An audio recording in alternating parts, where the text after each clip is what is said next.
అర్థం చేసుకుంటే మనిషికి క్యారెక్టర్ అనేది చెప్తాను వినండి ఒక్క మాట.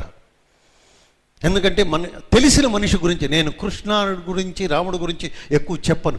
మనకి తెలుసున్న వాళ్ళ మన మధ్యలో దైవం మానుష రూపేణ ఉన్నారు, వాళ్ళందరూ క్యారెక్టర్లు ఉన్నవాళ్ళు. ఒక్క మాట చెప్తాను నేను మీకు. ఒక విలేజ్లో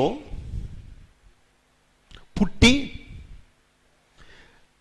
చదువుకుందుకు డబ్బు లేకపోతే, అమ్మా నేను చదువుకుంటా నేను తల్లిని అడిగితే తల్లి ఏం చేసిందో తెలుసండి మీకు?